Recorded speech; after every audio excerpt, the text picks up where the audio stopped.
Hello how to create की इस new video में आपका स्वागत है। आज मैं आपको बताऊंगा कि एनपीएस पैन कार्ड के लिए कैसे अप्लाई किया जाता है।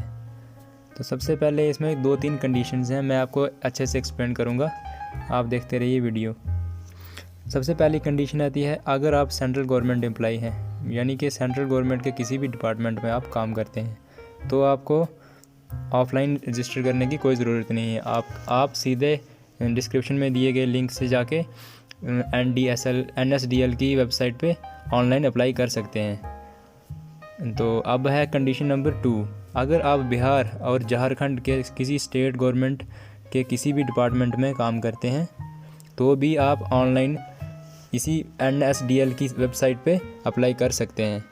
पर हम आज बात करेंगे कंडीशन नंबर 3, जिसमें यह है कि अगर आप सेंट्रल गवर्नमेंट एम्प्लॉय भी नहीं हैं, बिहार और झारखंड स्टेट गवर्नमेंट एम्प्लॉय भी नहीं है, और आप अन्य किसी स्टेट के गवर्नमेंट एम्प्लॉय हैं, तो आपको क्या करना है, आपको सबसे पहले गूगल ओपन कर लेना है, वहाँ पे सर्च करना है NPS NDSL कॉमन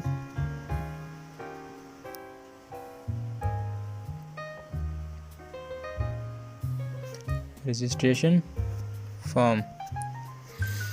तो सबसे ये आपको देखना है, यहाँ पे ये PDF, ये सेकंड नंबर पे यहाँ पे PDF आ रही है, नेशनल पेंशन स्कीम सब्सक्राइबर, इसके ऊपर क्लिक कर लेना है। तो ये फॉर्म डाउनलोड हो जाएगा, जैसा कि मैंने डाउनलोड करके रखा है। मैं इसको ओपन करूँगा, ये फॉर्म अब डाउनलोड हो गया है। इसमें क्या करना है आपको, आप सेंट्रल गवर्नमेंट एम्प्लॉय भी नहीं हैं आप, क्योंकि ऑफलाइन भी आप सबमिट कर सकते हैं फॉर्म, बट ऑनलाइन आपके लिए बेस्ट रहेगा। तो हम अभी स्टेट गवर्नमेंट एम्प्लॉय की बात कर रहे थे, हमने यहाँ पे क्या करना है, स्टेट गवर्नमेंट को टिक कर लेना है। उसके बाद कुछ बेसिक सी डिटेल्स हैं, जैसे नाम, address, date of birth, city, ये आपको भर लेना है अपने हिसाब से। उसके बाद है प्रूफ ऑफ आइडेंटिटी, इसमें से आपके पास कोई भी कार्ड है, जैसे वोटर ID कार्ड है, उसका नंबर देना है, DL है, उसका नंबर देना है। तो अगर आप आधार कार्ड देना चाहते हैं, उसका नंबर ज़रूरी नहीं है, यहाँ पे लिखा हुआ है नंबर नॉट रिक्वायर्ड, तो इसके पीछे UIDI के पीछे टिक कर लेना है। ओके, उसके बाद आगे आएगा आपके लिए एड्रेस, अपना एड्रेस इसमें मेंशन करने के बाद आप अगले पेज पे आ जाएंगे। यहाँ पे कॉन्टैक्ट डिटेल्स डालनी है आपने, अपना फ़ोन नंबर, ईमेल, ये मैंडेटरी है, इसको ज़रूरी है फॉर कम्युनिकेशन। उसके बाद ये है अदर डिटेल्स में, यहाँ पे थोड़ा सा देखना है आपको। सबसे पहले प्राइवेट सेक्टर, पब्लिक सेक्टर, तो गवर्नमेंट सेक्टर आपको 3rd नंबर वाला टिक कर लेना है।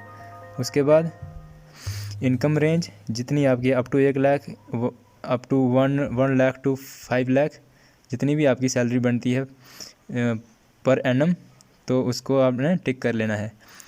तो अपनी उसके बाद सेकंड है अपनी क्वालिफ़िकेशंस में आपने मास्टर्स की है तो मास्टर्स, ग्रेजुएट, ये 12th की है तो वैसे आपने टिक कर लेना है।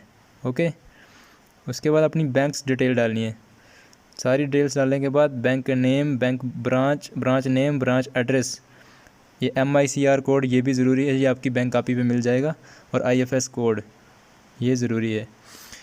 उसके बाद अगला 8th पॉइंट आता है सब्सक्राइबर्स नॉमिनेशन डिटेल्स। अगर आप किसी को नॉमिनी बनाना चाहते हैं तो यहाँ पे आपको उसका नाम डालना है, और उसके साथ आपको क्या रिलेशन है वो डाल देना है। और अगर आप अपने किसी बच्चे का नाम डालना चाहते हैं जो कि अभी 18 साल का नहीं हुआ है, तो उसकी डेट ऑफ बर्थ भी यहाँ पे डालनी है।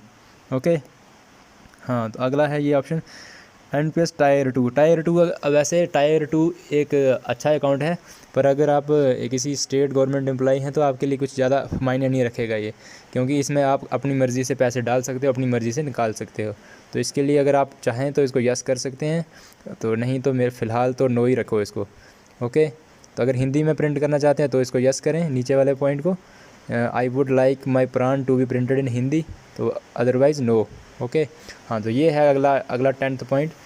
यहाँ पे है, ये आगे लिखा हुआ है कुछ, जैसे इधर यहाँ पे कुछ नेम्स ऑफ पेंशन फंड्स, ये पेंशन फंड है, कुछ 7-8 इन्होंने दिए हैं, पर अगर आप इसमें से किसी को भी टिक नहीं करोगे तो गवर्नमेंट ये ऊपर फर्स्ट के जो 3 हैं ये गवर्नमेंट सेक्टर के आते हैं। LIC गवर्नमेंट सेक्टर की है, एक ब्रांच है, SBI भी गवर्नमेंट सेक्टर बैंक है, UTI भी गवर्नमेंट सेक्टर का है।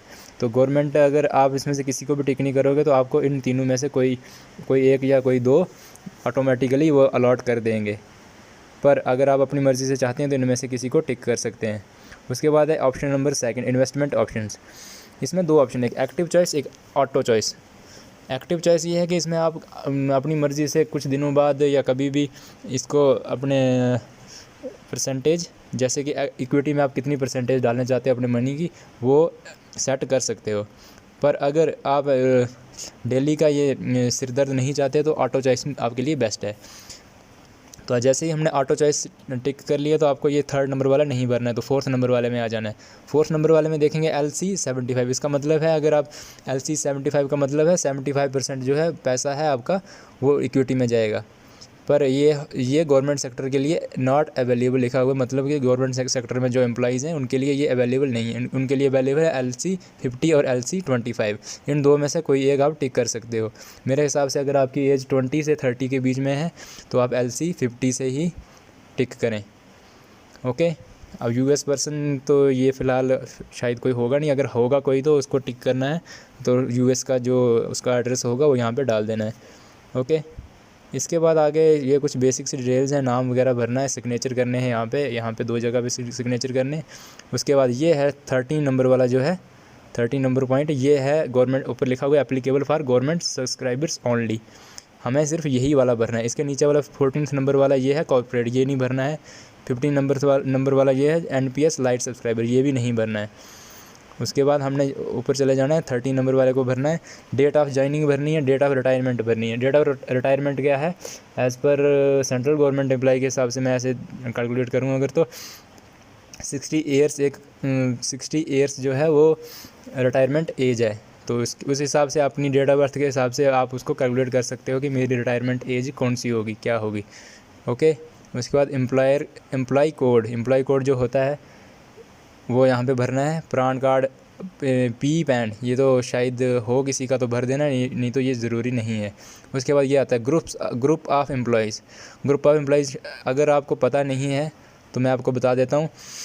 जैसे किसी लेवल 1 सैलरी के हिसाब से ग्रुप्स होते हैं। लेवल 1 और लेवल 2 आता है ग्रुप D में, लेवल 3, लेवल 4 और लेवल 5 आता है ग्रुप C में, और लेवल 6, लेवल 7, लेवल 8 और लेवल 9 और लेवल 10 आता है ग्रुप B में। तो लेवल 11, लेवल 12 प्लस आगे जो भी हैं वो ग्रुप A पोस्टेड आती हैं। अब ग्रुप A और ग्रुप B दोनों में गैजेटेड भी हो सकते हैं, नॉन गैजेटेड भी हो सकते हैं। इसमें ये ऑप्शन है, अगर ऐसा कुछ नहीं है कि ग्रुप A जो है वो गैजेटेड होगा और ग्रुप B नॉन गैजेटेड। इसमें दोनों में अपने अपने डिपार्टमेंट के हिसाब से ग्रुप B में भी बहुत सारे ऑफिसर्स गैजेटेड होते हैं। ओके, ऑफिस डालना है, ऑफिस का नाम डालना है, डिपार्टमेंट डालना है, मिनिस्ट्री, जैसे कोई ministry of home affairs, ministry of electronics, जिस भी मिनिस्ट्री के अंदर आप आते हैं उसको लिख लेना है यहाँ पे।